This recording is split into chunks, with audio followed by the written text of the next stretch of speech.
toujours Sambela.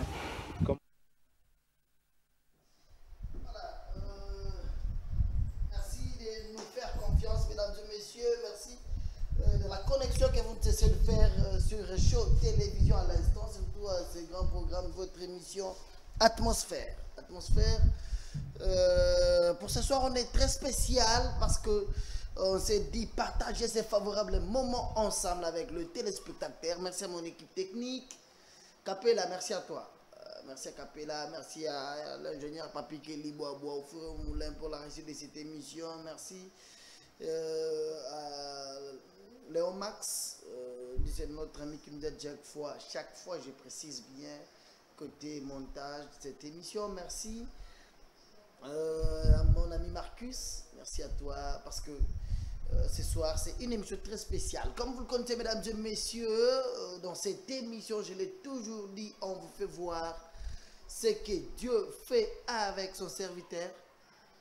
Je cite l'évangéliste Claude Kabundi Walesa, c'est-à-dire ce que Dieu fait avec son serviteur, l'évangéliste Claude Kabundi Walesa. Ils ont les Mokili, ils ont Kamoyo, Batua Mokili, Bazoko Kayamote, Nzambe Azo Komisa Yango prévisible, Nzambe Azo Komisa Yango au vu de tout le monde, Makamuya dimension naïe. Ça se passe comme ça. Merci encore une fois de plus à vous tous, toutes les 24 communes qui composent la ville-province de Kinshasa. Je vous aime, merci de votre connexion. Je n'oublie pas de penser à nos amis qui nous regardent depuis le Congo-Brazzaville. Je dis bien, vous nous regardez depuis le Congo-Brazzaville, c'est un réel plaisir pour nous de vous savoir très nombreux. Gédéon du ciel, c'est comme ça qu'on m'appelle. Mesdames et messieurs, on est là. Comme vous le connaissez, le monde entier est frappé par cette pandémie de coronavirus, Covid-19. Les gens se posent des questions. Comment est-ce que le coronavirus est où est la part de Dieu dans tout ça?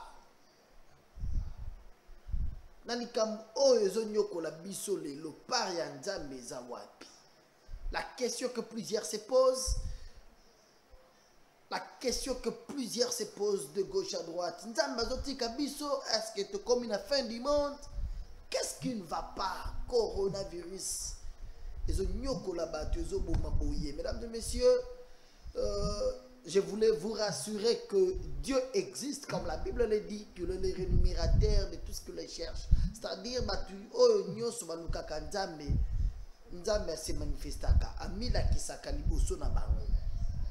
par rapport à cette pandémie, nous avons aussi un homme de Dieu bien, quelqu'un que Dieu nous a donné dans ce monde. Ayant les soucis, il n'y a pas si baninga. L'évangéliste Claude Kabundi Walesa, c'est comme ça qu'on l'appelle. Mais comment est-ce que le coronavirus est oboma boye? Ngai nzamba telemisinga na mboka oyo. Nga walesa nzamba tenga awa. Les apôtres ba kufa boye te.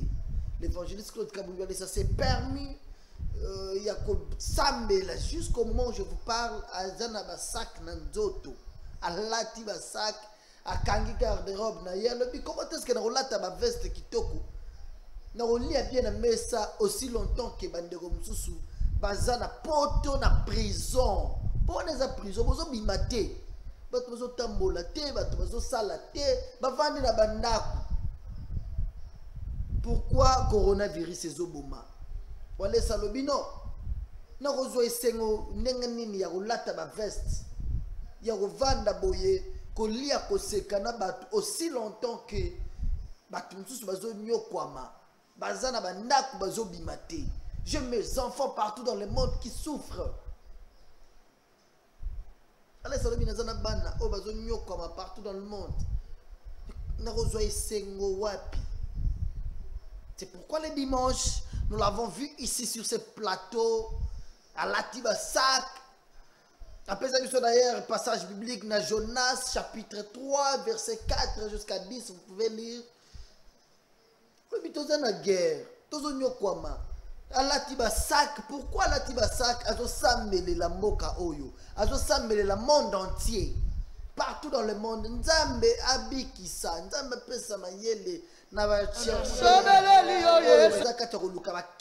Nzambe pesa solution likamwa maladie oyo esila. Nous avons vu l'évangéliste Claude Kabundole ça. Ko lala na mabele, ko sambela, ko baluka na mabele avec objectif Nzambe atelemisa arc-en-ciel.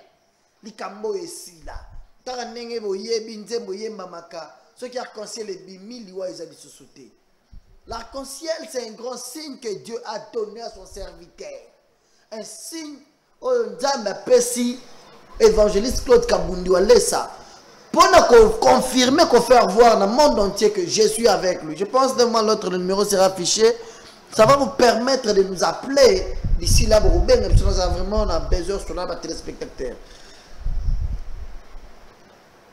L'arc-en-ciel est un signe où Nzambe apesi évangéliste Claude Kabundi Walesa. Nzambe azomimoni c'est pas naye na signe wana. C'est-à-dire à chaque fois que l'évangéliste Claude Kabundi Walesa allez la caliboso ya Nzambe atika kayete Nzambe mimoni saka signe arc-en-ciel pour la kolobana Walesa ndenge salemaka na 2018 au moment où dans ces pays on s'attendait na liwa ya bato ebele na ba période d'élection biso nyonso toyebaki ke wa liwa eza. Le diable avait prévu le bain de sang dans ces pays. L'évangéliste Claude Kabundi Walesa longwa na mboka oyo akenda na Zimbabwe.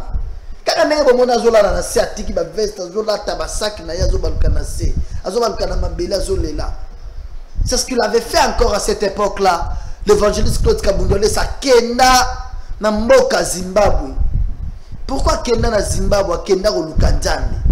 Akenda kosola na Nzambe. Comment est-ce que Nzambe yo telemisi ngai na Congo? Mais le diable prévoit le sang. Pourquoi? Walesa lala na ngomba na Zimbabwe. Walesa lela na Zimbabwe. Nzambe longola liwa oyo Satan abongisi na mboka na ngai. Mesdames et messieurs, qui s'attendait que les élections pouvaient se passer?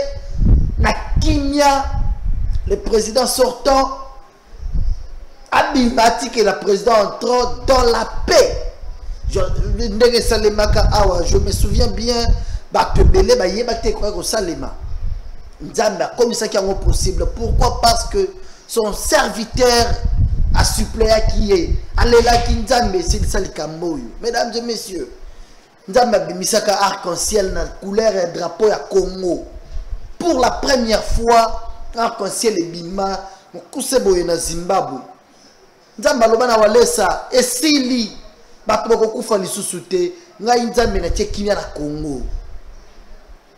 Arc-en-ciel et bimaka. Le même arc-en-ciel Nzambe azabongo pour confirmer maloba oyo alobi na mosali na ye. Wana Walesa arc-en-ciel et bimaka na Zimbabwe avant élection et Salema. Avant l'élection de Salema, Nzambe bimisaka arc-en-ciel. Signe oyo apesi mosali na évangéliste Claude Kabundi Walesa pour lui faire voir que je suis avec toi, je t'accompagne. Na yoki oyo lobi na ngai, ngai Nzambe nazo sala yango. Pour nous confirmer yango, arc-en-ciel et bima na limité na 10e rue côté siège ya IDPS Vizalaka. Le Nzambe apesa ki bokonzi na candidat wazalaki ya IDPS. Arc-en-ciel et bimakuna na moi batu nyonso bamona yango batu baganga batu balobi eloko pasteur Walesa lobaka Nzambe na ye yo répondre biso botel arc-en-ciel wana na veille ya publication résultat.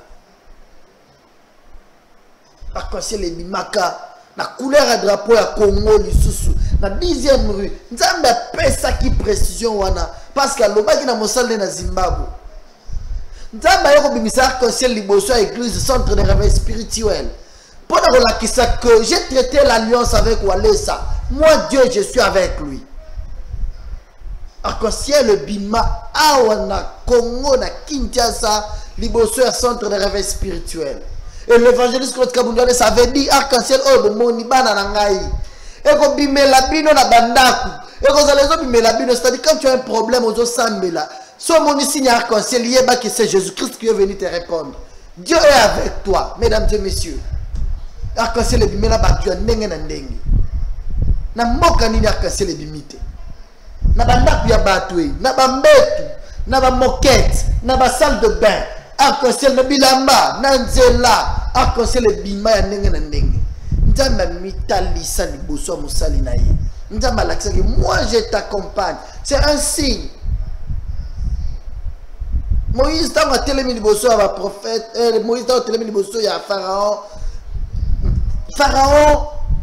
azalaki na posa koyeba si réellement Moïse a outi na nzambe. Pharaon azalaki na posa koyeba si makambo Moïse azoloba na ye outi na nzambe. Yango Pharaon amoni Moïse asimi bato azalaki nango na maboko atie na se si nzambe apesaki bato kaka Moïse azalaki nango lera atie na se bongo nyoka. Pharaon le dit non, je peux faire aussi ça. Mes magiciens les font. Mais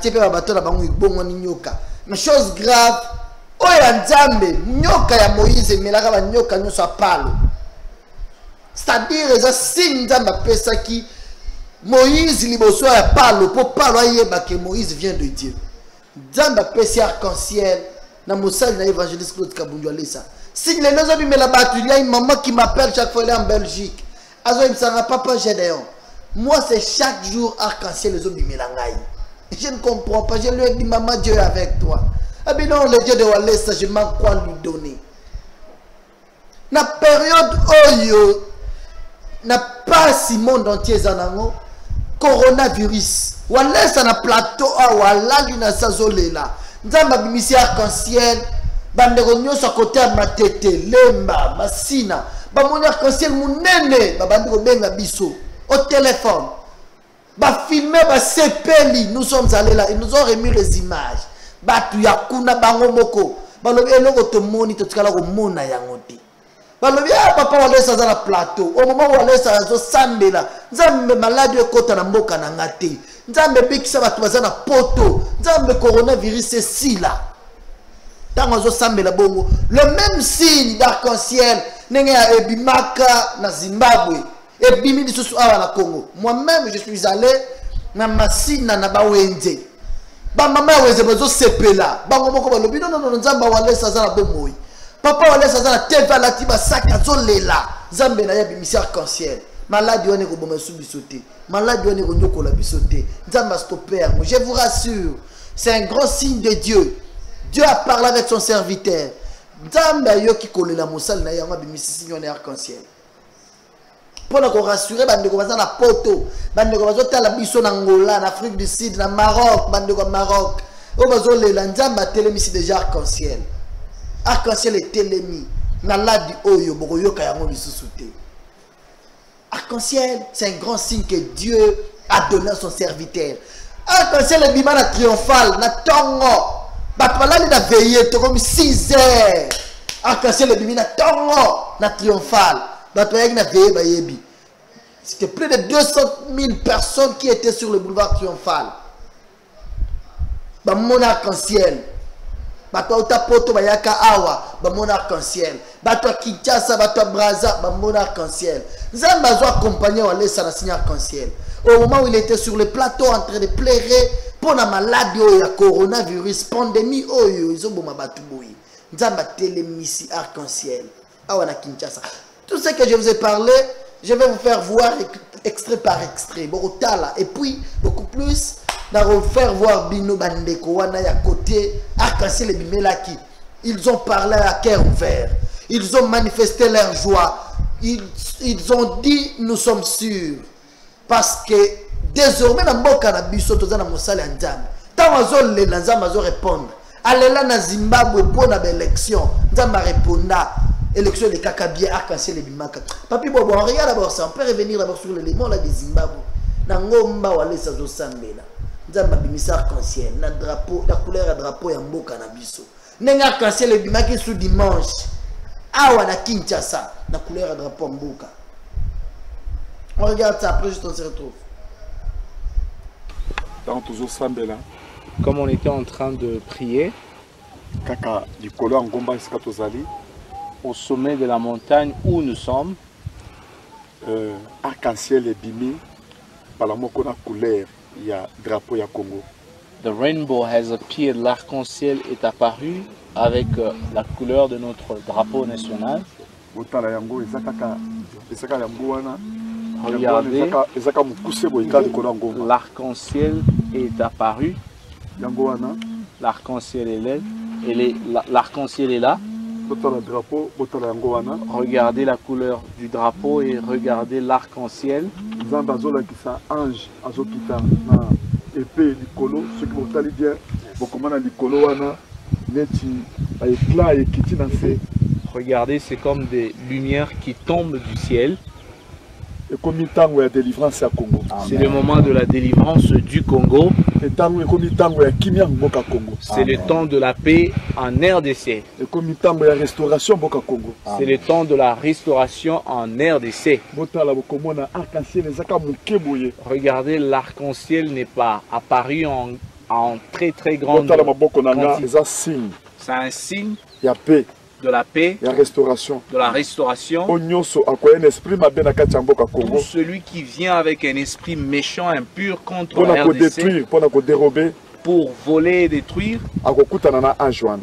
il va se rencontrer avec cet ange de paix. Po komi tango ya mboka Congo ezwa pe kimia. C'est le temps que la RDC reçoive aussi la paix. Botala ndenge arc-en-ciel eza na kati ya kotelema. Regardez comme l'arc-en-ciel est suspendu dans le ciel. Awa toza na kati ya ngombe eza na Congo te eza mosika mboka. Nous ne sommes pas en RDC, nous sommes loin du pays. Nalati drapeau. Je portais le drapeau. Drapeau yango wana. C'est la même couleur qui est apparue. Au nom de Jésus-Christ. Au nom de Jésus. Amen. Amen. Tobeti maboko kasi. Alléluia. Lolo ebimisi drapeau ya Congo. Merci. Topesa sans âme. Arc-en-ciel. Arc-en-ciel et bimaka na mboka Zimbabwe. Arc-en-ciel la couleur à drapeau ya Congo. L'évangéliste Claude Kabouliole ça a donné toute la précision à l'objet et comme il y a délivrance ya Congo. Mesdames et messieurs, Nzamba Pesibiso, Papa Oyo, Namboka Oyo, c'est un ange de Dieu. Quelqu'un qui a des soucis, il y a Batou. Il a dit non, comment est-ce que Batou Baza, Satan continue Batou na prison, na poto, Batou Bazo Bimate, les gens ne sortent pas. Batou va vendre des places Moko, c'est impossible. Et qu'on se le maté. Ngay na zana Nzambe, wale salali na se, alati sak na nzoto. Azo baluka na mabela lobi Nzambe silisa likambo yo. O likambo nini ezoboma batu boye. Nzambe silisa likambo coronavirus. Mesdames et messieurs, Dieu accompagne son serviteur. Car juste après, oh Salemara na Zimbabwe. Oh Salemara na Zimbabwe, zalaka avant élection et Salema na mboka oyo. Wale c'était parti à tika famille, à tika nyoso a kenda na ngomba ya Zimbabwe. Na ngomba ndombo shaba. Na mboka Zimbabwe. Ko sambele la Congo. Nzambe élection eleka na kimia. Nzambe mutu batu bazo pona aleka. Nzambe na kolela na ye. Nzambe atelemisa arc-en-ciel. Et pour confirmer maloba oya Nzambe, papi Kelly bon regarde ça. Arc-en-ciel est bimana limité na deuxième rue. Les Congolais, les Kinois qui étaient présents dans Monaka Yamou. Et il y a un kuna et il y a une église. Pourquoi il y a une église? Dans Malingata, que j'ai traité une alliance avec Walesa. Je suis avec lui. Tala na Nzambe na bimaka na mboka Zimbabwe.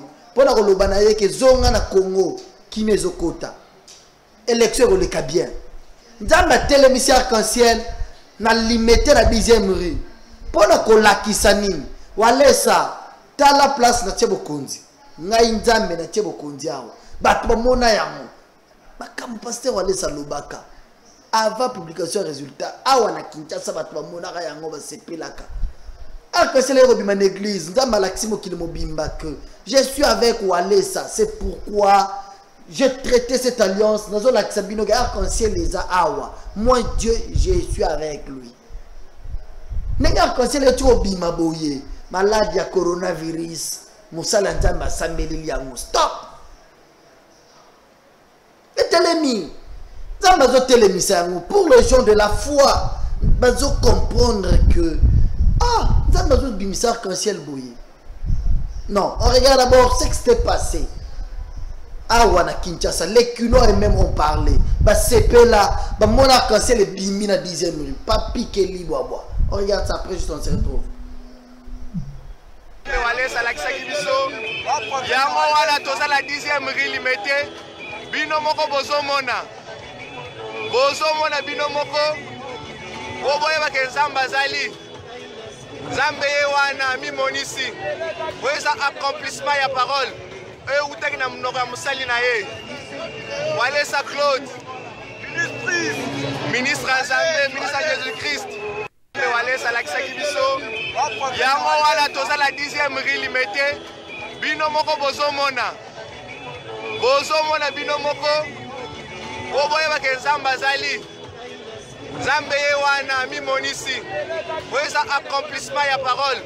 Et utaki na mnoka musali na ye. Walesa Claude. Batbangomoko. Les gens qui étaient là sur place, Bamoni arc-en-ciel et bimi na 10e rue.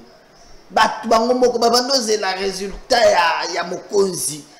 Avant de publier, quand on a pasteur Walesa Lobara na Zimbabwe, Nzamba bimisaka arc-en-ciel a ebisaka ye si l'élection yo leka na kimia.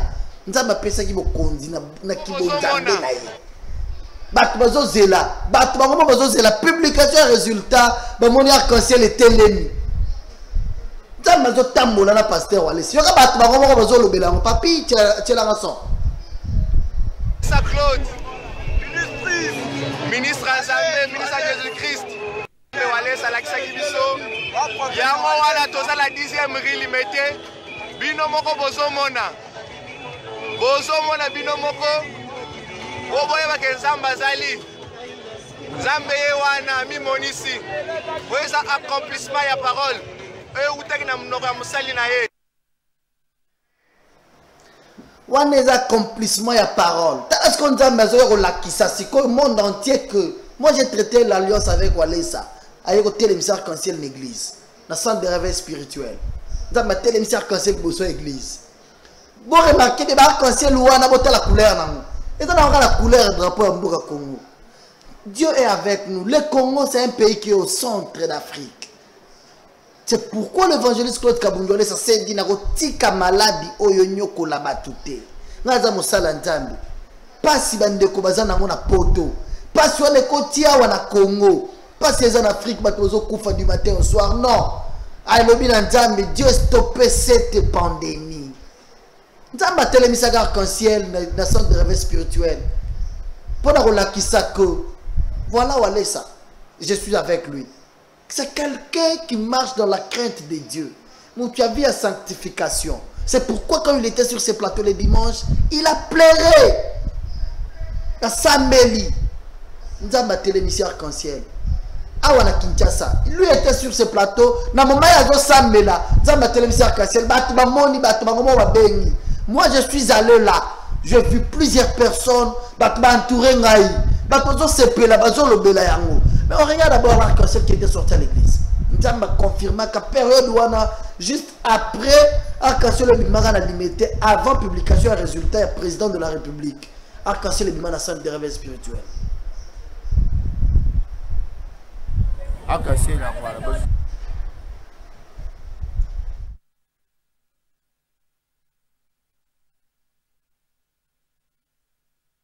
wow. Awa toza na église ya Kabundu Walesa arc-en-ciel papa lobaki yango wana ebimi na kati ya église liboso ya centre de réveil spirituel bino moko bokomona yango wana arc-en-ciel yango wana vraiment sali fierté ya mboka sali fierté ya mboka vraiment papa Walesa lobaki arc-en-ciel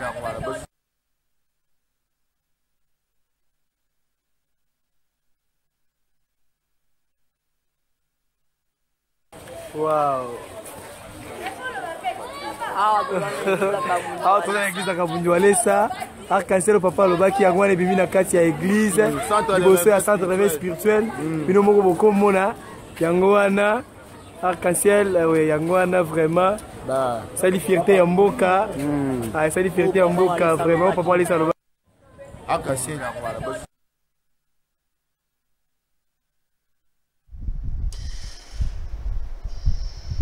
Ça c'est un signe qui accompagne C'est un Dieu des signes. L'évangéliste Claude Kabundale, ça a été sur le plateau, habillé en sac. Alors,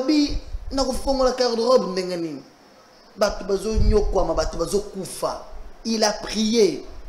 Il a prié. Au moment où lui était sur ce plateau,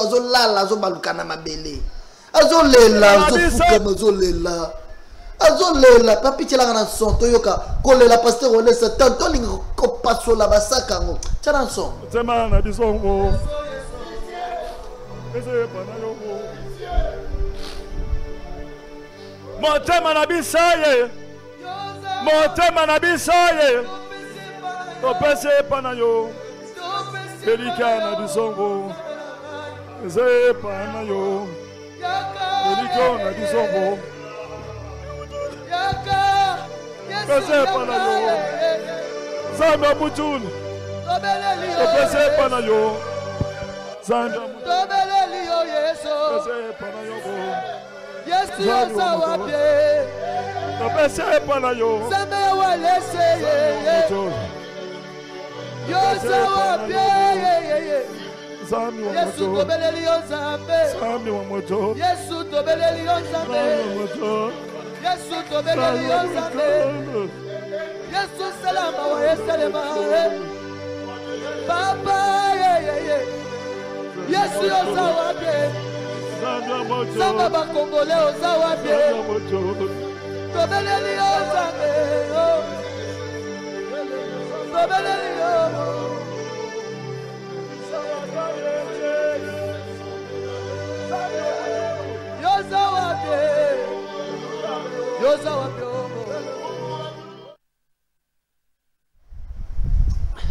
Au moment où l'évangéliste était sur ces plateaux, en train de pleurer comme ça pour ces pays, en train de pleurer pour les amis qui nous regardent, qui sont à l'extérieur du pays, Bandegwazali Banda, Bazana Poto, Bazo Benganga chaque fois, confinés, na Bandak, Bazo Tsalate, Bazo Bimate, Bandeko Bavandi, Pasteur Walesa, Yo Kimawa, Alele Azo Balukana Mabele, Azo Lela. Azo Lela Nini Nzambe Likambo Yeuti wapi. Nzambe Likambo Yeuti wapi. Comment est-ce que coronavirus il faut bon mabatu boye. Mesdames, Dieu, messieurs, au moment où l'homme de Dieu priait, pleurait, Dieu l'a répondu par le même signe. Cette fois-ci, dans la seconde diversité. Là, pasteur Walesa Kendara na Zimbabwe, ko sambele la mboka Congo. Nous avons un arc-en-ciel. Et nous avons passer arc-en-ciel est limité. La 10e rue, pour nous confirmer parole. Avant de publier président de la République, arc-en-ciel est déjà. Dieu montrait que je suis avec le président Oazobima. Arc-en-ciel est Ndamboui. Arc-en-ciel est 1980 Ndamboui. Mais tant que pasteur Walesa dans le plateau dimanche, Azolela, Azosambela. Mesdames, Dieu, messieurs, nous avons un arc-en-ciel. Il y a un nez entouré soleil. Et là, il y a un nez entouré soleil.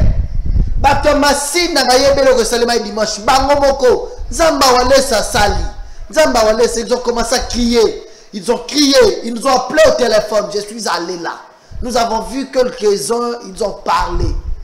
Bangomoko bazola kisesego ba mama ya Ruende ba mama ya Thompson bandeko coronavirus ngo bozoyoka pardon ndenge bazolo ba libanda ba pavana na bandaku libanda ko tolo libongo ba pavandi baliaka billet déjà na poto ba futaka bango et puis il y a des pays exemple na France ba lobi ba futa de tous ba facture te ba vandi na condition wana bazo futa ba facture te.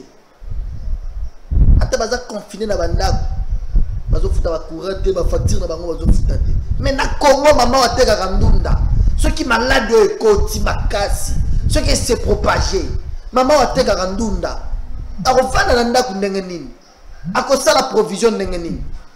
J'ai vu les mamans, j'étais au marché moi-même en train de parler avec eux. Nazolela nabi il a fallu Nzamba répondre boui. Nzamba wale ça répondre. Arc-en-ciel le bimi à munene, ça signifie que c'est partout dans le monde. Nzamba ye kolela ya batu. Mais à répondre kolela ya mosali na ye évangéliste Claude Kabundi Walesa. À lobby à répondre la Moussalina évangéliste Claude Kabundi Walesa. Mesdames et messieurs, c'était pas facile. Pasteur Walesa a démontré l'amour qu'il a. On regarde ça. Cet élément-là, quand lui était sur ce plateau en train de parler, arc-en-ciel et bima. Et puis, les amis qui nous regardent, bandeko ba monaki yango. Bandeko baza côté Masina, bandeko nyoso ba côté Yandili, bandeko Kapem, bandeko bandeko nyoso o ba monaki yango. Oh, parmi les gens qui nous avaient appelés, les gens vont appeler, on va expliquer, on va confirmer. Parce qu'il y a des gens qui m'appellent chaque fois, Yaka, Batokingasan. Papa, toujours aux couleurs et drapeau. Mais entouré soleil. Papi, bon, regarde ça.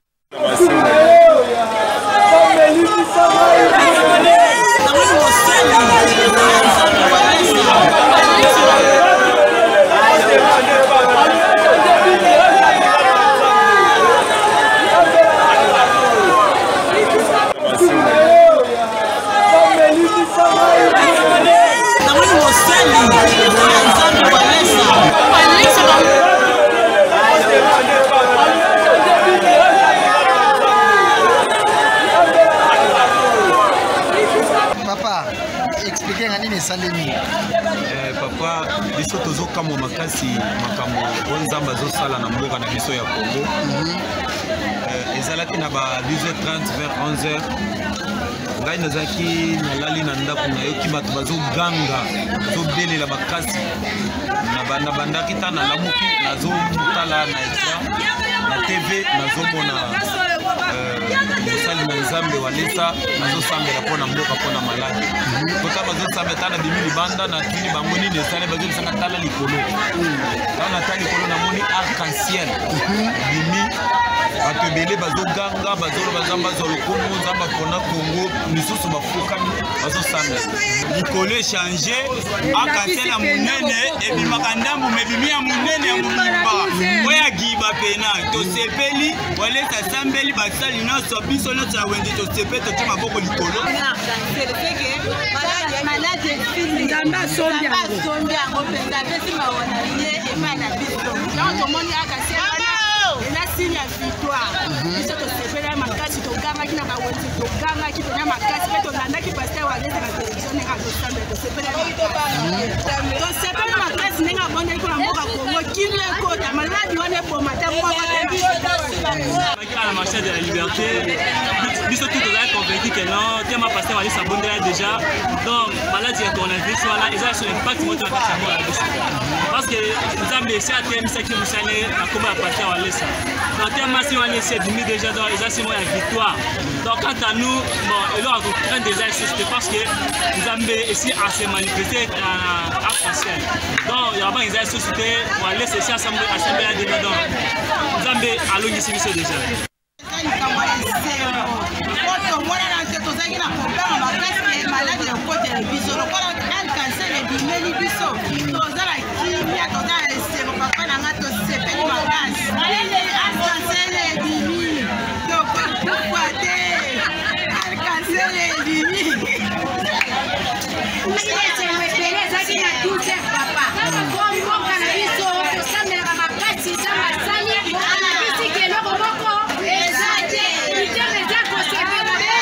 Merci.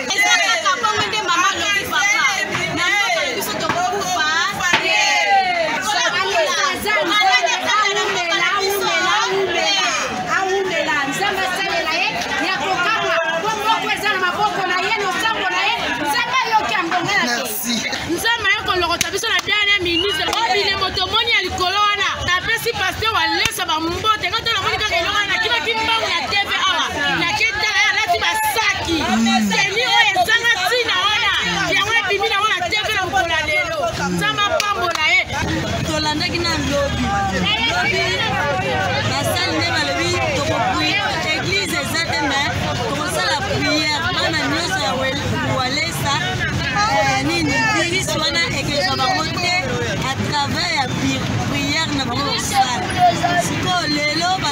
bazo prier na tanga tango basisi kaka prier po alobaki nazo prier po omona makambo esala lere asisi priere na ye apres arc-en-ciel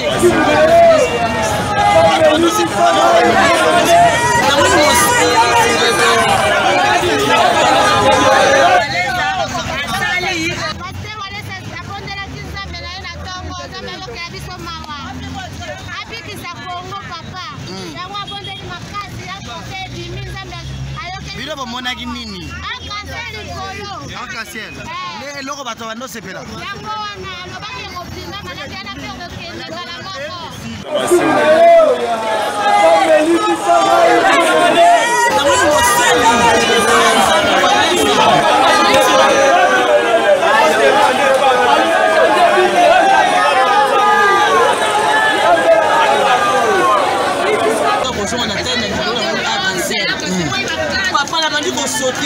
nandi kosepela nabi sini oyo eka sini moko nzambe alobaki na kosuka goma mokili na makambo ya makasi te olobaka koboma mokili na mai te ekotala na tv ekotala na tv namoni mosali oyo nzambe walesa na ngomba alati grafia azosambela arc-en-ciel ebimaki mpenza omona ye arc-en-ciel ebimaki kolo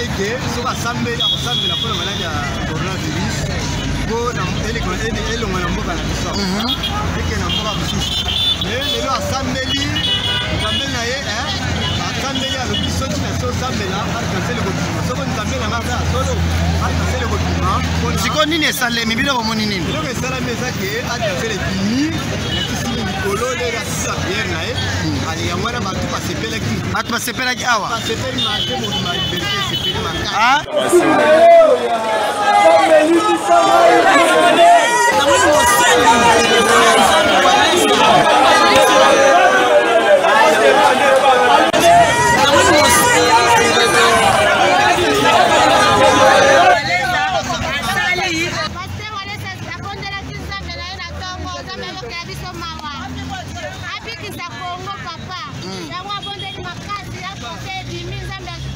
bilo bomonaki nini arc-en-ciel eloko bato bando sepela yango wana lobaki kopinga malaki ana pe kokende kala moko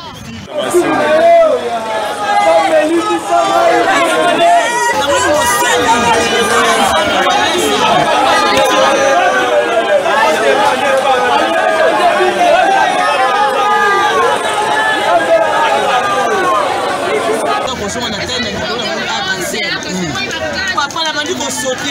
nandi kosepela nabi sini oyo eka sini moko nzambe alobaki na kosuka goma mokili na makambo ya makasi te olobaka koboma mokili na mai te ekotala na tv namoni mosali oyo nzambe walesa na ngomba alati grafia azosambela arc-en-ciel ebimaki mpenza omona ye arc-en-ciel ebimaki kolo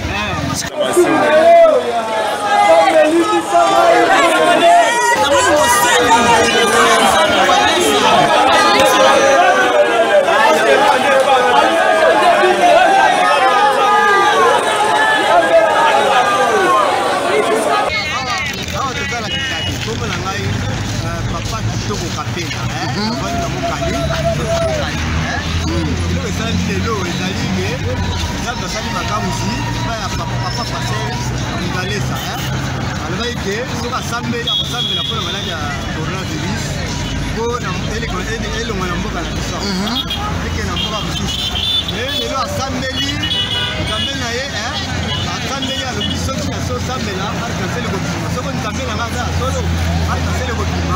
siko nini esalemi bino bomoni nini eloko esalami ezaki arc-en-ciel ebimi yakisimi likolo lela sisi ya bière na ye ali yango wana bato basepelaki awa basepeli marché mobima liberté esepeli makasi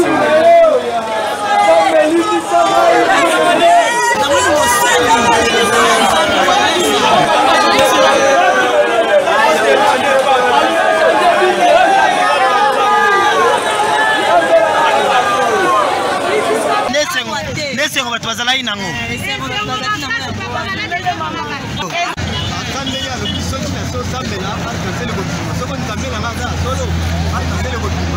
siko nini esalemi bino bomoni nini biloko esalami ezaki adafele dimi nakisili likolo lela sisi ya bière na ye ali yango wana bato basepelaki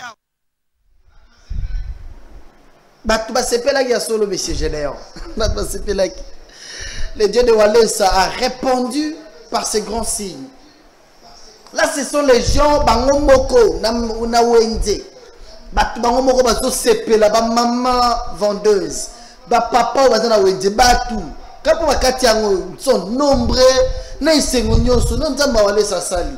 Nzamba Walesa bimisi arc-en-ciel. Ba tout bango le papa Walesa na te vazolela, total arc-en-ciel et bimi. Papa Walesa kena na mboka Zimbabwe. Merci à les amis qui nous écrivent. Je vais prendre les appels maintenant. Vous avez une préoccupation, une suggestion, vous pouvez nous appeler maintenant. On est en direct. On est en direct. Je vais continuer avec les appels, le message. Ça se passe comme ça. Vous pouvez nous appeler maintenant et puis nous on continue avec cette émission. On va prendre aussi quelques appels et puis nous sommes dans cette fièvre. L'homme de Dieu s'est concentré. Il a dit comment est-ce que Satan doit prendre le défi. Makasi boye. Nous sommes le serviteur de Dieu. Au moment où les élections pointaient à l'horizon, le bain de sang, ils allaient organiser dans le monde de Satan. À Kenda, Zimbabwe, Nangoma. Kenda, Osambela. Merci à les amis qui nous écrivent. Waouh. Il y a plusieurs messages. Je vais lire les messages. Je vais prendre les appels. Ne vous en faites pas. Hein? Vous pouvez nous appeler. On va parler sans aucun problème. Vous avez une question, une suggestion. Sans problème. Il y a beaucoup de messages. Il y a les amis qui nous appellent. Je vais aller avec vous comme ça petit à petit. Je disais ceci. Ma période Oyo. Na mboka au Congo na période d'élection tant sata bongisaki bato bakufa nzamba telemisaka arc-en-ciel na Zimbabwe France à Congo liwa ekota te na mboka oyo comme le diable avait prévu waiza na ngomba Zimbabwe pasteur Walesa tika nyonso akenda na ngomba lata drapeau ya Congo aloba nzambe kita na mboka Congo o sata bongisi salema te. Alors, Nzambe kita na Congo, oyo sata bomtie ça le matin. Nzamba télémisa arc-en-ciel. Pasteur Walesa lobaka depuis Zimbabwe, lobi Nzamba yebisinga élection ko salema na kimia. Nzamba lobi alobaka yango avant élection et salema. Nzamba yebisinga élection ko salema na kimia. Mokonzi mosusu kokota, bako yambana na oyakala. Qui pouvait accepter ça? Qui pouvait croire que ma pasteur Walesa lobeza solo? Mais bateau ya kondima bateau nzambe balobaki oui. Voilà un homme de Dieu. L'air alobaki yango élection salemi. Na veille publication bateau zela na esengo nyonso nzamba télémisa arc-en-ciel. Na limité. Bateau bango moko ba mundi yango bango moko ba bandi koloba. Balobi pasteur Walesa lobaki c'est makambo lobi eza solo. C'est la joie quand nous avons un homme de Dieu, la certitude. Azoloba na certitude nyonso. Alobi makamuzamba lobi na ye. Pas de tâtonnement. Quand il dit, c'est ce que Dieu lui a dit. Aloba na ye pona ko sepelisa mutu te azala mutu ba sentiment te. Il parle ce que Dieu lui dit. Il a dit aussi pour la coronavirus. Pour la coronavirus alobi pe ke nzamba yebisi ye. Malade est aussi là. Malade à coronavirus est aussi là. Est aussi là. Dans ma télévision arc-en-ciel. Il y a les amis qui nous appellent. Je vais prendre quelques appels maintenant. Allô? Waouh, il est parti. Il y a déjà plus de 100 messages. Je vais lutter, je vais lire aussi quelques messages de nos téléspectateurs. Il y a les amis de Congo-Brazzaville qui nous écrivent, les amis de Kinshasa. Bonsoir mon frère Gédéon. J'aime beaucoup Papa Walesa. Que Dieu le bénisse. Merci, on a vu l'arc-en-ciel. Patrick Longumba depuis Selembao. Merci beaucoup Patrick. Allô? Allô? Allô, bonsoir. On a bien. Mais Naza bien, maman, est-ce que quelqu'un qui t'a volé ma télévision s'il vous plaît?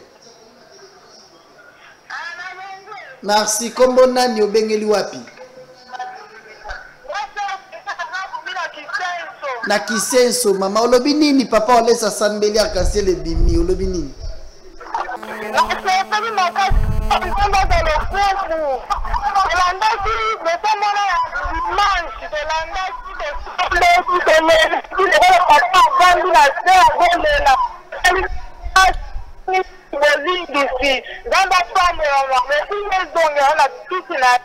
Merci beaucoup maman. Nzamba pambola pe bino kuna na Kisenso. Nzamba pambola papa Walesa. Merci maman, ngai pe na sepeli.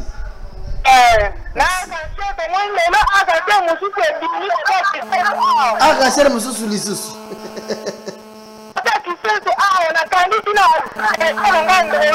C'est vrai. Merci. Prière, papa Walesa Sali. Je suis en train de lire le message. En entre-temps, c'est une tranche très spéciale. On va parler avec les téléspectateurs. Dans le bac, nous avons beaucoup plus de poser la bande de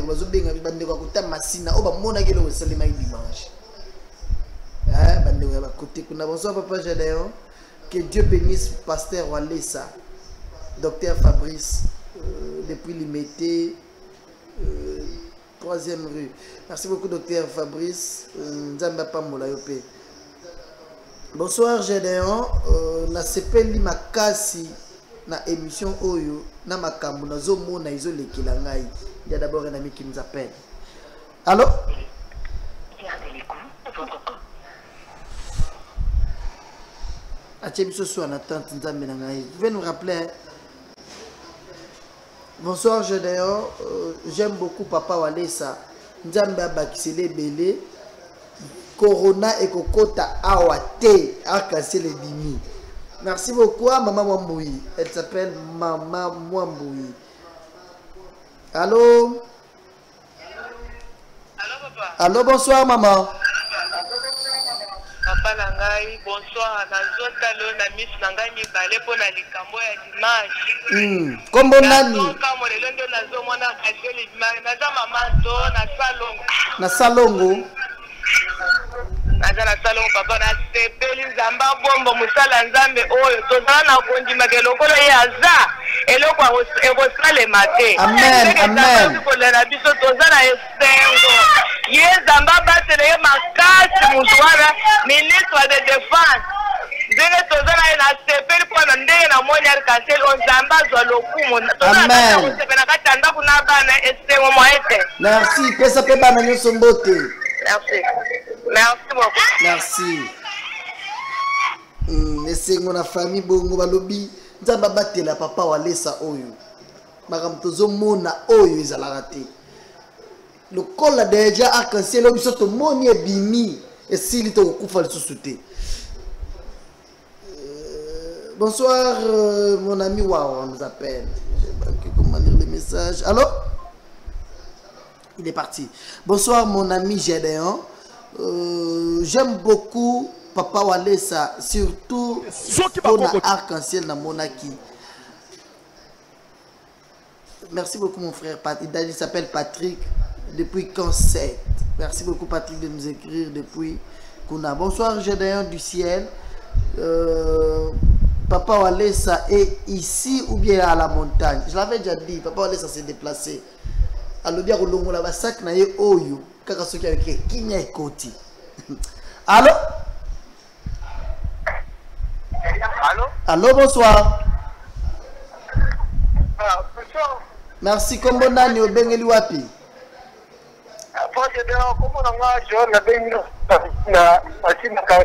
Na quartier 3 au lobby ni papa.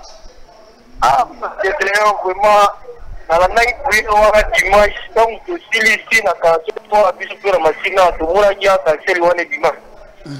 Donc parmi bateau yo bakoma papa wale sanga pe aka kati mene no ye biso boye donc il y a pas mal de choses qui sont en prière donc ngai pe no mona ngapi na dimanche na ya papa Gédéon ngai yo ngana benga to fo izoe yo pe bana oloba mabe pona papa walesa.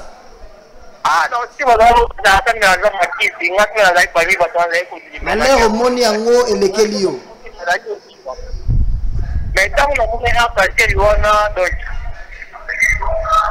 Mais dimanche, tant que vous avez prière, dimanche, vous avez bossé, vous avez Nzamba pambola yo, nzamba limbisa yo pe lokola omoni yo moko loboka nzambe nzamba limbisa yo. Merci beaucoup. Merci na président na biso mboka. Merci sur notre président de la République. Oyo na message na yenyoso. Dans tout ce message, azako mélanger ensemble. il est en train de mélanger. Merci na président yo États-Unis. Merci au président des États-Unis. Wa azako tchape nzambe na kati. Celui qui introduit Dieu dans la fête. Zamba pambola bino. Des retours sur ce plateau, des retours sur ce plateau, mesdames et messieurs. Eh bien, vous les alikolo. Mais sinon, nous on est là. On continue avec les appels. Vous nous regardez, vous voulez intervenir en direct. Vous nous appelez, le numéro affiché. Soit vous nous écrivez, les gens nous un message, nous appel. Ça se passe comme ça. Encore une fois de plus, merci à tous les amis de cette émission qui nous regardent toutes les 24 communes. Je suis de cœur avec vous. Mesdames et messieurs, pasteur Walesa Moboyo qui a zolo belango. Il est temps. Il y a un monde là-bas. Oyo. Dans le bac, bazana Nzambe.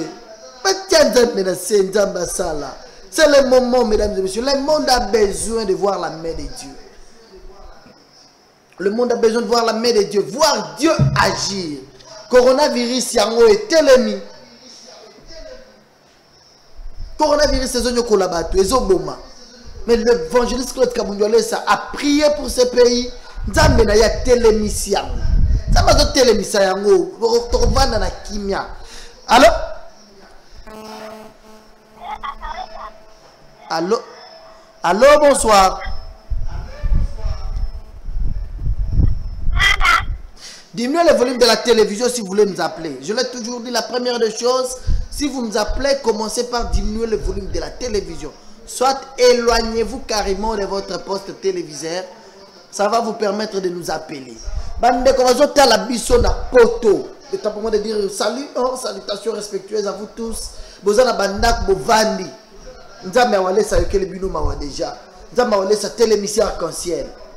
Bonsoir maman Fifi Monga depuis Suisse, na Genève. Bonsoir na papa Flavien Malonda qui m'a dit aux États-Unis tozo matakaka ya batu non réseau bakisama. Nzamba télémission arc-en-ciel. C'est pour le monde entier. Pasteur Walesa n'a pas prié seulement pour le Congo. Il a prié pour le monde entier. Bonsoir. Allô.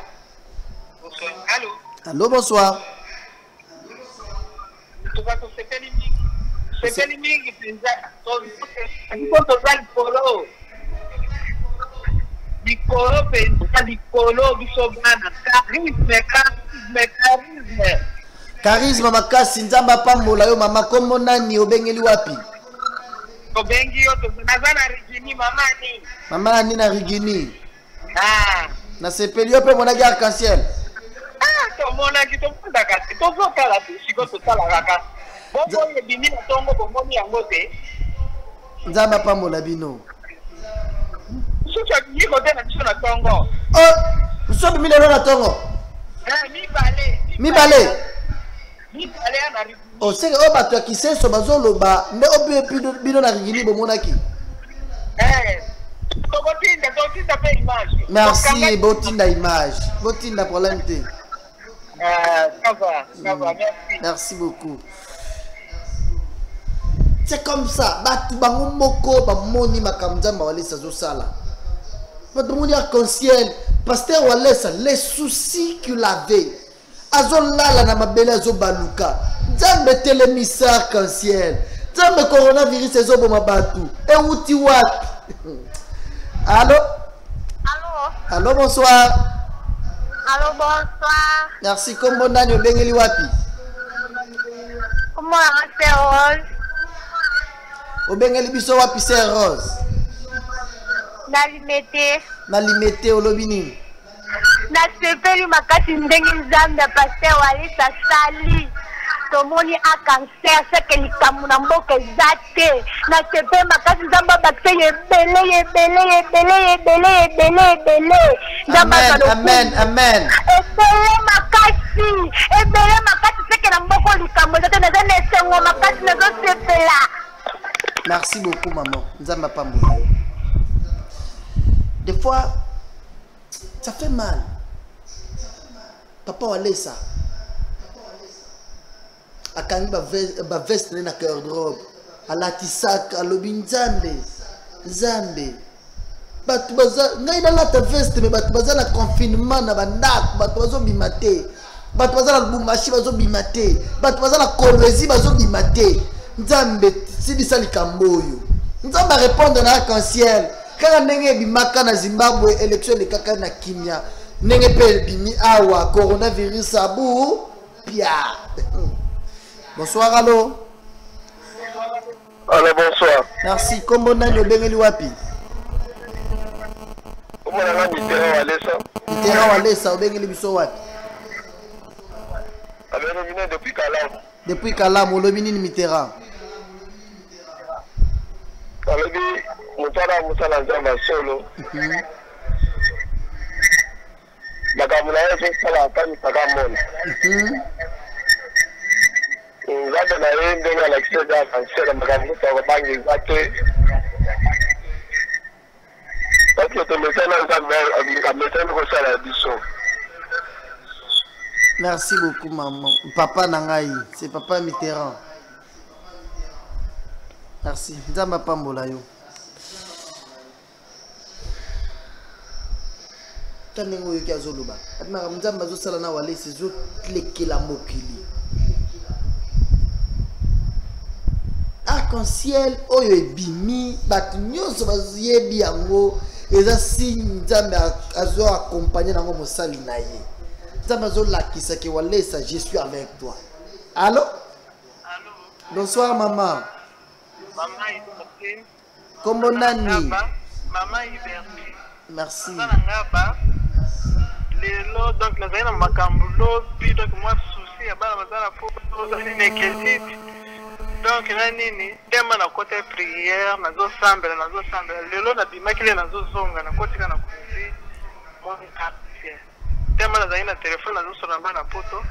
Ngala nzamba Walesa alakisi nga longola inquiétude makambo nyonso za kimia mais ndana tana yebite ke Walesa côté ba prière ndana moni ba événement oyo boy na fungoli ka télévision na iko zo makamba asenga lo di wao nzamba lo belinga yaona pambola nzamba pambola yo.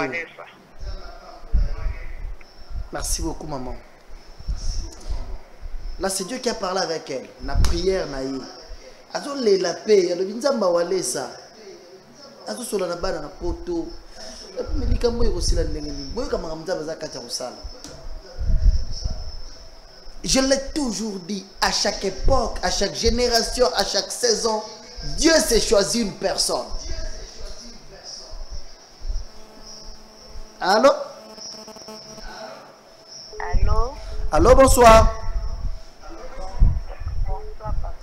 Maman, comment tu m'as s'il vous plaît? Comment on a eu bengeli wapi? Comme ça m'a fait ça, na butimo kali. Olobi nini? Nasepeli na makambo nzamba Walesa sali poso nitemboka o tongaki to kufa nasepeli makasi papa nzamba pambola papa Walesa abaki sebele epai na epena libota ne mobimba nzamba yoka kapena libondeli ya papa Walesa. Merci beaucoup maman nzamba pambola yo pe. Oui, asambela pe pona libota na ngai matadi. Kaka ndenge arc-en-ciel ebimi wana nyonso ya mabe ezalaki na libota no pe etelemi. Amen papa. Zamba walesa télémission arc-en-ciel eza pona monde mobimba. Bandeko baza na Chine, o baza na Suisse, baza na Italie, baza na France, arc-en-ciel est télémi entouré soleil. Et là c'est que télémission nyonso ezalaki na monde mobimba. Amen papa, amen Merci. papa. Ça se passe comme ça. Je disais à nos amis qui nous regardent à l'étranger. Maman Henrique Kamouania en France. Maman Souzi Chako Nyembo. Maman Kabibi. Bandeko Nyonso Bana Walesa Nyonso Bazana Canada. Maman Esther Bitota. Maman Julie Chimutaka Bongo na Canada. Maman Esther Bitota na Toronto. Arc-en-ciel et Bini. Et télémisi liwa oyo sata bongisa qui partout dans le monde. Coronavirus c'est aussi les autres éléments. Pasteur Walesa alati sak na nzoto. Alobi ndaba télémisa likamboyo. Wow. Allô? Bonsoir papa. Allô, bonsoir. Na campus. Na campus, merci kombo nani? Héritier, frère héritier. Merci frère héritier. Olobi nini?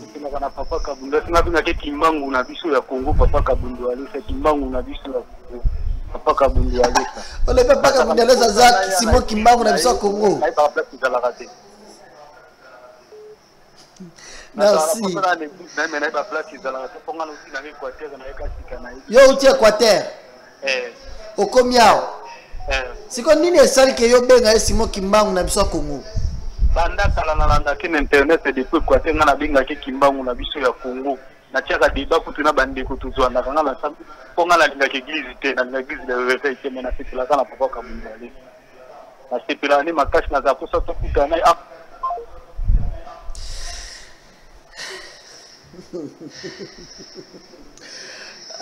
nzamba walesa oyo. Nzamba walesa oyo azosala makambo ya yebo. Mon ami lui dit papa walesa ngazo benga Simon Kimbangu na biso Congo. Abia uti l'Équateur. Abina landa na ngai bandaka la oyo na monaka ezalaka te. Allô?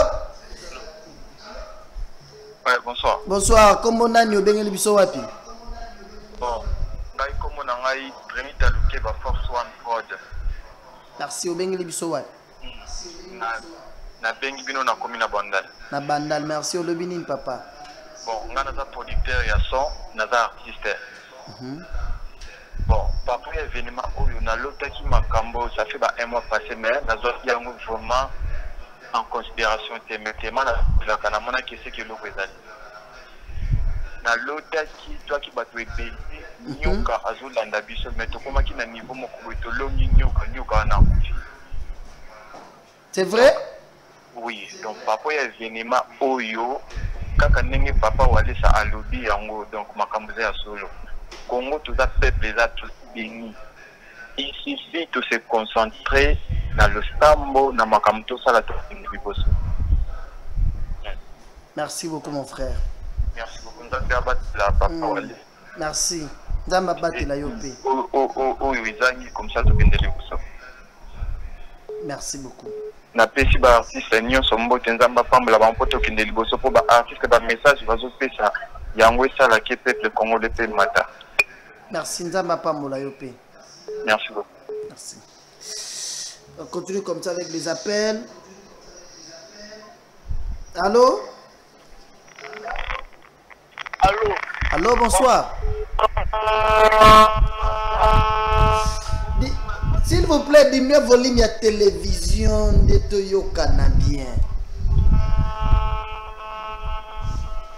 Allô? Souffrez que na kata yo ha. Sozo linga kobenga diminue volume à télévision. Soit longwa pembe na télévision et puis obengi ngai. Bonsoir Evelyne Mwangaza. Ya pembe. Bonsoir à toi. Allô? Allô mon frère. Allô, bonsoir.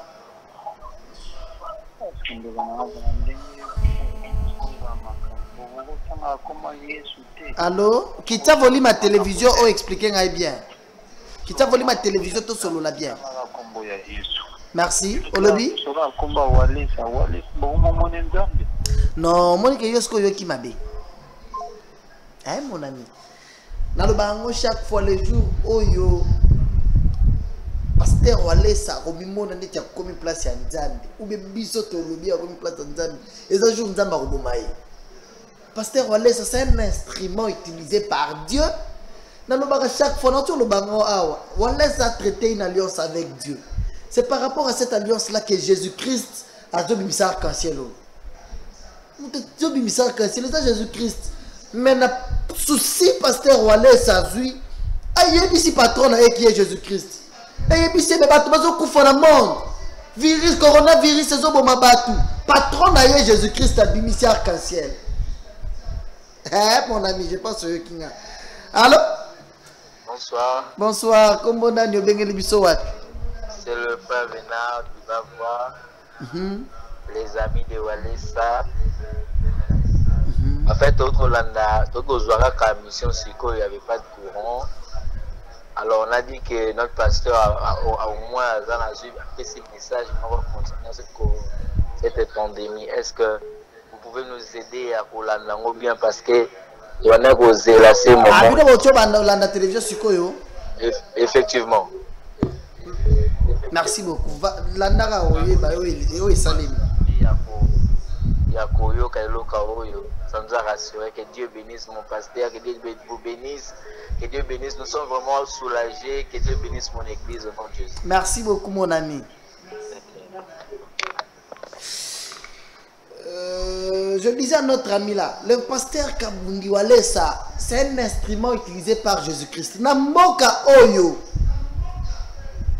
Namoka Oyo Congo. L'air l'oiseau lingoyaba, tu peux pas vendre mais où sont les serviteurs de Dieu? Ba oyo toyebi ke baza basala nzambe baza wapi? Élection ya ngoyo sata bomisi liwa. Makilezo linga kotanga na Congo. Pasteur Walesa telema lobi je suis serviteur de Dieu. Akenda na mboka Zimbabwe matana ngomba. Ake sola na patron na ye. Il est l'engagé de Jésus-Christ. Son patron s'appelle Jésus-Christ. Nzamba Walesa toloba chaque fois. Nzamba Walesa c'est Jésus-Christ qui est son patron. Ayebisi mais voilà na mboka nanga. Bato linga kokufa. Yo vende na lola. Ozolo banini. Ayebisi kolela lisusu teta la kuna. Arc-en-ciel yango ne bimi. Arc-en-ciel bima rapona ni pona ko telemisa mbulu ezalaki makasi. Pona ko telemisa liwa o ezalaki prévu. Walesa arc-en-ciel yango. Élection ko salema bien. Élection ko salema. Mokonzi ya robima. Oya kala ko zala vie. Bakopesa na mbote. Walesa lobaki yango avant élection salema. Qui pouvait oser dire ça? Qui pouvait oser réunir le courage? Seulement Mouto Azana conviction, na certitude, Walesa solo na patron na Jésus-Christ. Na comme Jésus-Christ a yebisi ne mambolo. Avant de publier Moutongo, Jésus-Christ a yebisi qui est déjà. Jésus-Christ a l'accès sur ce qu'on va tenir sur. Arc-en-ciel le bim. Habital. Je prends peut-être 7 ou 8 derniers appels. Allô? Allô? Allô? Mbote. Bonsoir. Merci.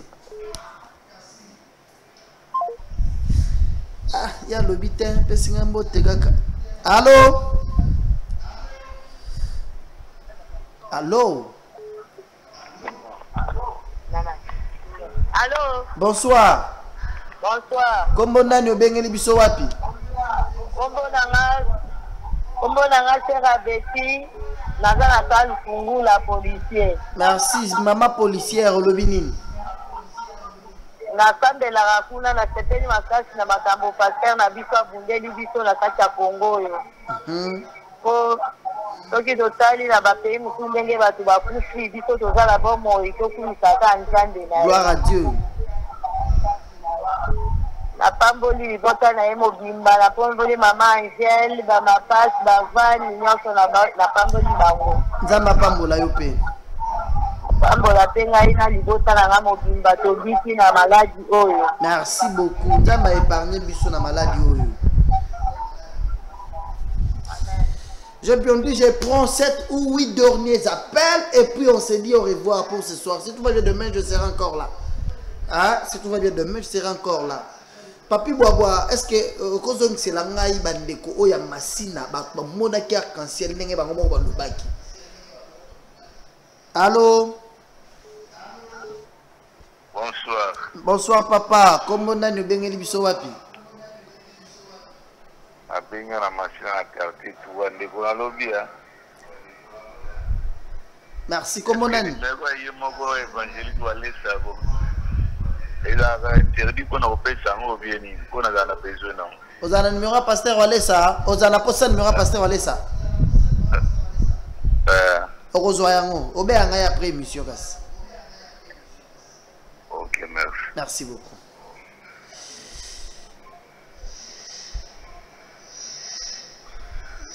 Ce grand fléau, la mort qui a frappé le monde, coronavirus, saison Nyokolabatu. L'air combien l'homme qui a traité l'alliance avec Dieu, Allah na plateau azole la latisa, tesiko azara sak nanzoto. Alors binzambe kaso na yeke kamo esili nyonso, motema nange kiti. Allô? Bonsoir. Bonsoir papa. Kombo nani obengeli wapi mama? Kombo maman Néglé na partie à Kombo. Na la tarabino ka partie à télévision mais en tout cas c'est la papa Alexa makasi pona bana ko prier catholique comme frère na kana na ndako na senga kana nzambe na lebi nzamba la kisanga imoto oya taliki ya solo kana TV bona ko kolanda kana nzambe na mona na bano Alexa bashaime na mona ki en tout cas papa Alexa za nzambe na makamina zo sala pona bana ko landa parka ba arc-en-ciel o le dia parti à Zimbabwe ninge bimaka na bana ko confirmer à partir wana pe kino lelo ba bikamu sime oya ejede ko ya loba makaba président na mona ke zo sala bana ke la mona ki maki ata ya nzambe wana pe seki motema na mo me pa na ye na zo Zamba pambola yo mama na ya bo mas na église l'air bakonzi ba ko fongola ba culte oya. Merci. Allô?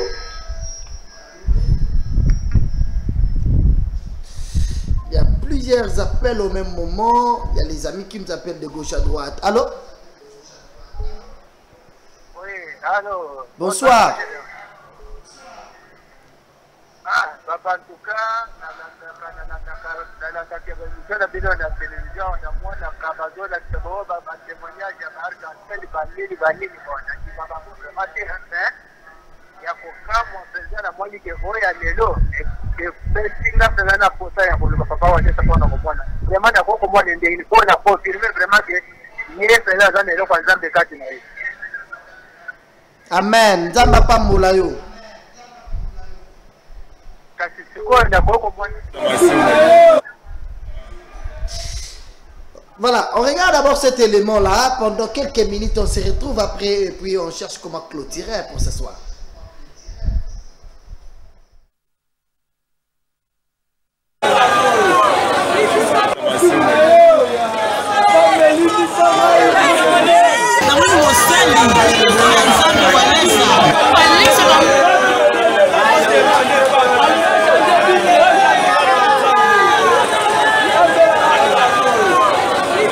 Papa, expliquez à nini salemi.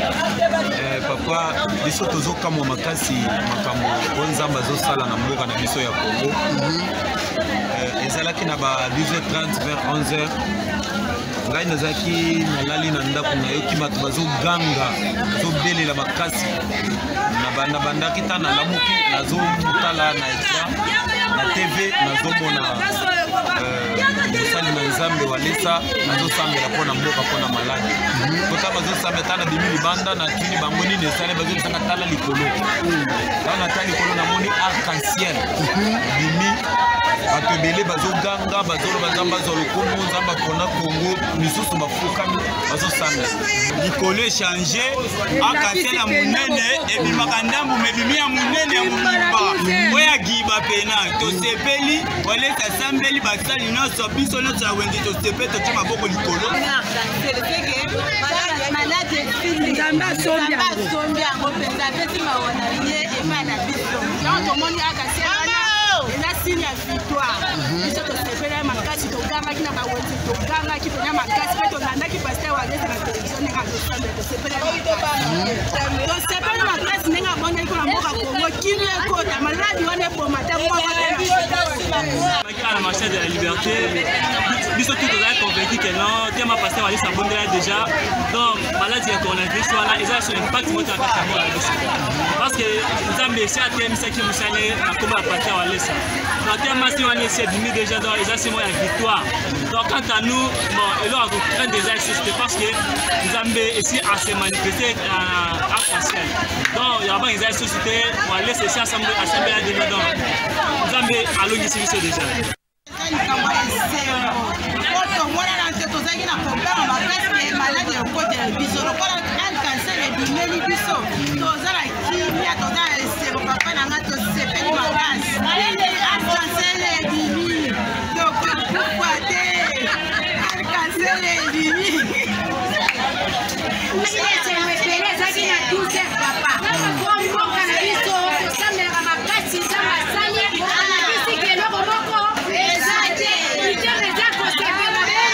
Merci.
On a eu à casser les mal colons.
ngai nango. Na sepeli. Merci. Zama pambola. Je me retrouve en train d'avoir un problème avec des amis qui nous ont écrit. J'ai 259 messages. Or, je suis en train de clôturer déjà l'émission. Je suis en train déjà de vous dire au revoir. Plusieurs messages, beaucoup d'appels au même moment. Ah, Nzamba Walesa. Allô? Allô, papa. Bonsoir, maman. Bonsoir, papa. Azaka Walesa Teniaza. Au moins, natango akala. Yesu akotaka epana nzambe yisaka mamwasi kwa mubiki tiabo zama. Mena tugo izande Walesa. Mais bati ya kwambuye batuka bapase misuko bayi tete musale kaka kongo na Kongo oya zolo babe ezo kokita bati kade eza sengo. Merci Nzamba pambola yo mama. Oye bisinga kombo na yo te. Kombo na ngela service. Merci sœur, bengeli wapi?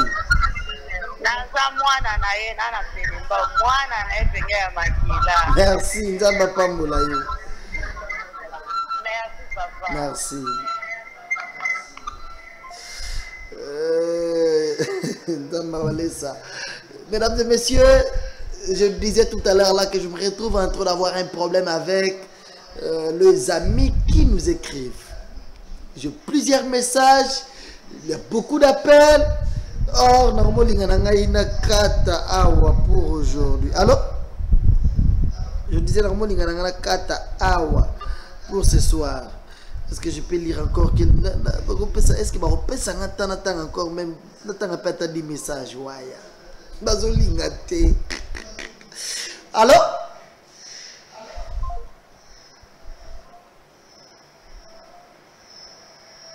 C'est fléau, le diable avait prévu, car on a organisé une période d'élection au Congo, Batubakoufa. On n'a pas bon qui cette fois-ci, monde mobile, c'est quoi Satan, Sali Mabe, aïe, c'est la corona au Congo. Satan. Je vais vous dire ça. Moussa Nzamba Telemi, la Kisi Bolingwa, Leli. Nzambe, oh, yekota wate, parce que ceux qui écoutent, ça va épargner personne. Alatisak abandiko le nzambe na ya yoki mawa nzamba bimisa arc-en-ciel. Arc-en-ciel est un signe ya kimia, signe ezo accompagner mosala nzambe. Arc-en-ciel est un signe ezo accompagner évangéliste Claude Kabundu Alessa. Oh nzamba zo la kisala monde entier que je suis avec lui. Allô?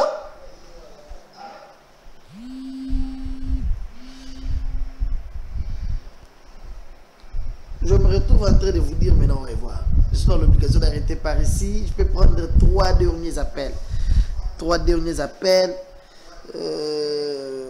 Puis on te dit au revoir. Je pense demain, si Dieu fait grâce, nous serons encore là. Allô? Bonsoir. Bonsoir, Ndeko. Comment on Bengeli wapi? Frère José Lakisenso. Frère José Lakisenso, le binini. Nalobi kama mutomoni lelo vraiment Nzamba pambola mon pasteur Claude Kabundu Alessa, l'homme de charisme, na sepela vraiment makasi moni. Bino bomoni nini lelo? Tomoni arc-en-ciel, soki kutozana ofesina ni ma WhatsApp na otindelo image. Ka numéro wana eza télévision ya WhatsApp. Tindela ngai. Nazo tinde image kasi ko papa na ngai. Merci beaucoup, Nzamba pambola yo. Nzamba pambola yo vraiment makasi. Merci. C'est-à-dire batu nyonso bayebi que Nzamba Walesa répondaka na signe arc-en-ciel. Nenga répondaka na arc-en-ciel na Zimbabwe. Élection eleka na Kimia. Nzamba répondre na arc-en-ciel na triomphal. Tozalaki na veillé le 2 août na triomphal. Nzamba répondre na arc-en-ciel. Là pasteur Walesa leli na plateau awa zo sambela lati basak na nzoto. Nzamba répondre na arc-en-ciel. Batu bazo benga bango moko. Bamona arc-en-ciel ndeko bandiko yema Nzamba Walesa. Nzamba Walesa sali. Ah, bonsoir maman. Tu as dit que papa Walesa zalaka Nzambe. Tabaki tabama. que arc-en-ciel prière esi esili korona eza esika te na mboka oyo korona esi esili tokokufa te. Nzambe apambola yo mama, kombo nani obengeli wapi? Toujours mama Nekati kaka na vumbu apambola mpe papa aneta libotani mobimba na yo moko. Merci. Merci papa. Merci. Nazala kapela awa cameraman nanga mona bumbu apesi yo mpe mbote. Merci papa, nga pe lisusu na peti ya mingi. Merci. Allô? Capella, mon abumbu. Merci à tous les amis qui me appellent. Apparemment, je suis à la fin déjà, non? Je dois arrêter parce que ce Nalanda m'appelle Oyo. Ce Nalanda Boy, tu quatre les noter. Allô, bonsoir. Ce Nalanda m'appelle. Les amis qui nous écrivent, je tiens à s'excuser. Veuillez m'excuser. C'est pas de ma propre volonté que n'a pas eu autant de message. Vous êtes belé, vous commelez de gauche à droite. Je vous aime bien. Je ne vous laisse pas comme ça. Pendant 5 minutes, je vous laisse suivre arc-en-ciel. Oh, Moko. Nenga papa laisse à Lobaka. Arc-en-ciel.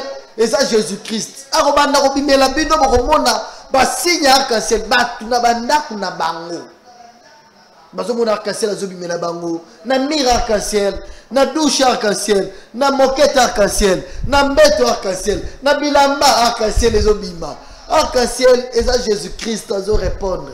C'est un grand signe. Je viens dire à une personne qui nous regarde que l'arc-en-ciel, oh les obima de gauche à droite, oh obima qui dimanche, na oh boza kataromon les obima. Oh dimanche obima qui entoura qui soleil, côté à Massina, batuba sepela qui, batuba benga inga na kenda inga mokuna kokuta na bango. Et ça, Jésus-Christ a répondu pour la maladie à coronavirus. Et bon, ma batoussous me bisoté. Avant, arc-en-ciel dimanche, avant que le chef de l'État, son excellence Félix Antoine Tshisekedi Tshilombo, aloba ke ba culte ko kota te ba sala nzambe ba sambele la mboka. Pasteur Wale ça sambela déjà. On était ici en jeûne et prière de 3 jours. Pendant les 3 jours, Pasteur Wale avait déclaré aloba ki ata corona esimi voisin na yo ate kutani na yo boyo lokolo za mwana nzambe ndime nzamba walesa eko sala yo eloko te c'est à l'aise cause à l'aise lingo lo bateke ba mesure ya hygiène to bois ki sango te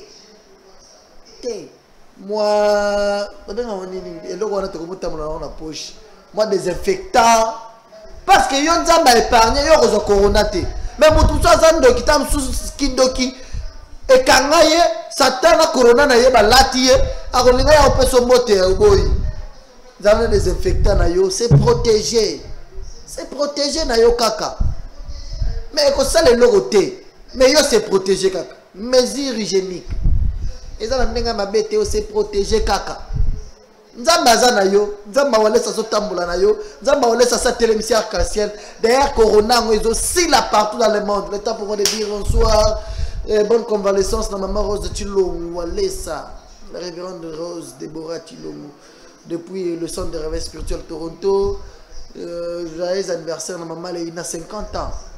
Moi si abatua papa Romelo kwa Ikondo. Bango bazana mboka ya Hollande 50 ans ça s'est fait maman. Joyeux anniversaire à vous. Salut on a couple Arsène Ngoudi Anna Bienheureuse monsieur David Ngoudi à Pembeni. Ça me va droit au cœur. Je vous aime beaucoup. Je vous aime beaucoup les amis de Kolwezi, bazana confinement. Les amis de Lubumbashi, bande ko kotala biso na Mbujimai. Merci à papa François Kabamba, le directeur ya Orange. A foutre la rabisso émission les gars chaque fois. Merci papa François Kabamba. Nzambe wale sa télévision la paye arc-en-ciel. Quand on est télémaki autour du soleil et ça là qui ronde boy, c'est que c'est partout dans le monde. Le président Jean-Paul Mboma. Nzamba Pambola. Merci, bonsoir président Jean-Paul Mboma. Bonsoir mon ami Didier Kaniki. Les ballons d'or. Bonsoir à toi. Bonsoir l'ambassadeur Mouzé Kebaz. Pas moi na walesa. ambassadeur musée qui base, patron ya Flat Hotel qui base et fils. Chaque fois que je suis en mouvement et mon ami Titi Raphaël, bonsoir à toi. Petit Idriss, TDK, tous les amis qui nous regardent de partout, je vous aime. Le Dieu de Walesa, Jésus-Christ crucifié, a télévisé arc-en-ciel dans ma vie Nabino. Je vous laisse suivre cet élément pendant 5 minutes, hein, Papi Kelly Boboa. Je pense pendant 5 minutes. Arc-en-ciel en haut, quand on va parler de Lubaka, yo peux la biso sikoyo avec la foi que tu as. Ça me donne la possibilité de me mettre dans arc-en-ciel et robimela yo pe ko telema na vie na yo. Arc-en-ciel et robimela yo pe. Arc-en-ciel c'est Jésus-Christ.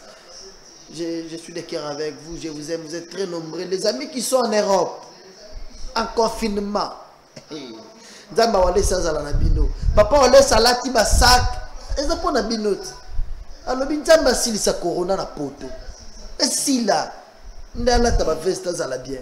Abina zo sambela botanga Jonas chapitre 3 verset 4 jusqu'à 10. Yango lati baba sac alobi nzamba sili sa corona. Bandeko bazana poto babina babana kotambola bazala l'aise. Bazé belé bana wale sa bazana poto. Bazana États-Unis, bazana Belgique, bazana Italie, bana wale sa bazana na Luxembourg, bazana bamboka nyonso. Arc-en-ciel est partout dans le monde. Nzamba sa bimisi arc-en-ciel, c'est qui m'écoute. Nyonso ya mabe sata bongsa ki télé, corona aussi là. Nzamba zo la qui a traité alliance na mosali na ye. Il y a aussi un serviteur de Dieu. Oh Léli azolela na bolingo yake malade euti wapi. Nzamba lobolango. Je vous aime bien. Je peux me tenir debout? Je suis dans l'obligation de partir. Merci à vous tous de la confiance. Je vous aime beaucoup. Encore une fois de plus, merci à toi, Papi Kelly Boaboa, qui a été au four au moulin pour la réussite de cette émission. Capella, merci. Merci à Papa Walesa pour la confiance. Merci à l'évangéliste Claude Kabouyo Walesa. Au moment où je vous parle, là, Tibasak na yazana malili. Azana bangomba zo sambela na sac na nzoto. Nzambe longo la vie et lokoyo. Nzambe longo le lokoyo. Donc on a Nzamba sa répondre na arc-en-ciel. Ce qu'on laisse nous. C'est Peli Nzamba Walesa Sani. Je vous aime bien. On se retrouve demain pour un autre numéro de la même émission. Bye.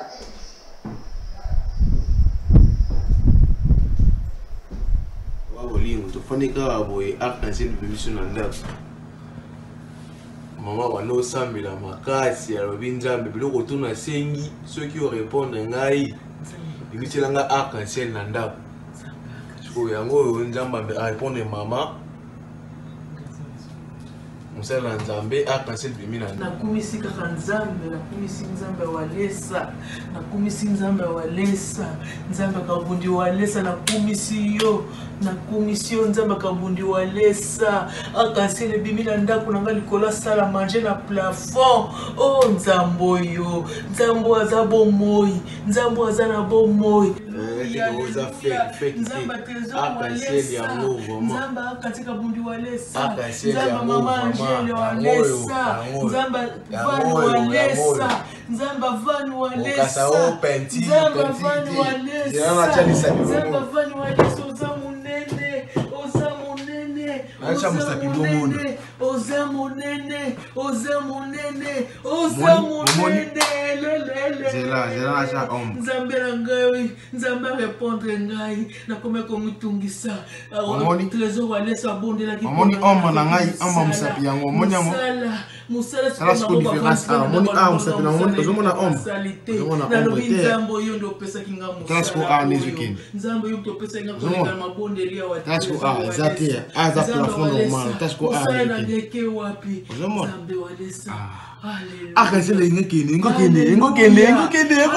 nakumisi nzambe papa walesa za nzambe malamu nazalaki na prière semaine passée ebandaki jeudi na silisaki vendredi siko vendredi tant nake na musala boye na tongo vers 8h nazo sala mbala moko na komona lumière moko ebimeli ngai na tapi parce que place wana na sala na se eza na tapi natalaka lumière moko ebimi na tapi esali nzela boye meza ba couleur misato ngala lobi oh nabi o ezali arc-en-ciel te o ezali nzamba papa walesa ngapi oza nzamba papa walisa oza arc-en-ciel nazotala ngo benga bino peut-être lumière euti libanda et kotisi lumière oyo mais nazotala boye lumière et kotite na kati ya salle place naza kosalela ngabi te oza nzambe abikamwa oza nzamba papa walisa muta visiter ngai oza nzamba papa walisa na bani kokumisa nzamba papa walisa na bani kotonda nzambe na bani kosinga nzambe merci papa pour la visitation merci pour te papa sinange sili merci pour to yanoli ngai merci parce que telemisi hémorragie nyonso nzambe kolokumba maoza nzambe malamu. Voilà, arc-en-ciel yangoyo na chema kolona ngami baleli kolo arc-en-ciel elingi pe ko kendete donc vandelinga na ndako ngampe na chekiti na vandi. Voilà, makolona nga yangoyo arc-en-ciel ebimie na kotika te makolona nga yangoyo arc-en-ciel ezali kolona vandeli likolo ya arc-en-ciel yangoyo arc-en-ciel yangoyo. Voilà, arc-en-ciel yangoyo oya komona yango bien te amonela yango na makolo na ngai ena funguli godi na ngai na bimisi bibe na bani ko sambe na bani ko sambe na ko tanga sikoyo episomi 22 simanango na bani le miso na ko na tala be arc-en-ciel etikali sikoyo eya muke na godi na ngai ezomunga ngabi o arc-en-ciel ebimaki na godi na ngai ngabi nzambe isoki bena eza bena arc-en-ciel bena et nzambe et a que de kabundu aleza et masusu ena za telefone na ngai ena filmer yango bamo arc-en-ciel wana ebungi na zu godi na zu telefone na nga awa na bimisi na zu telefone na nga na godi na bimisi ena simbi telefone na ngai na mabuku na baluki su boye pa modem ngi na tata boye arc-en-ciel ebimi pina sikoyo ebimi nga bon sikoyo fana kango photo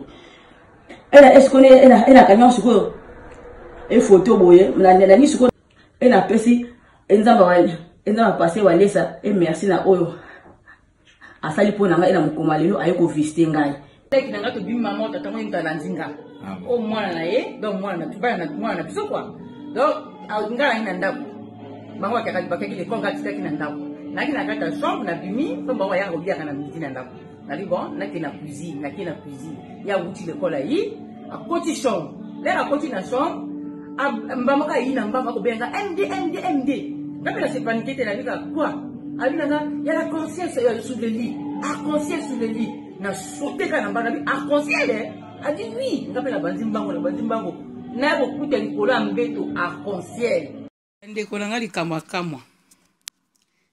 kama bomo likolo ya mbeto na nga naki na cuisine mwana koti na kati ya chambre amona arc-en-ciel likolo ya mbeto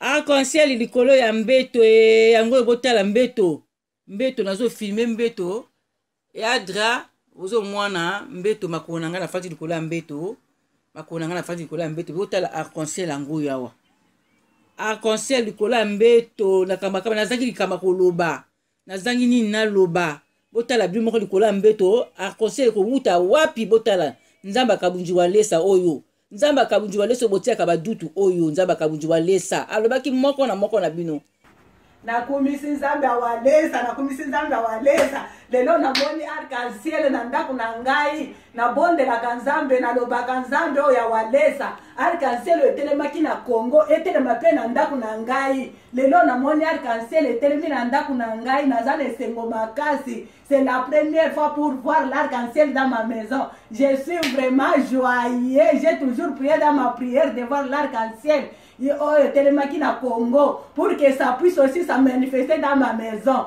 I'm very happy today. I'm happy to see this rainbow in my house.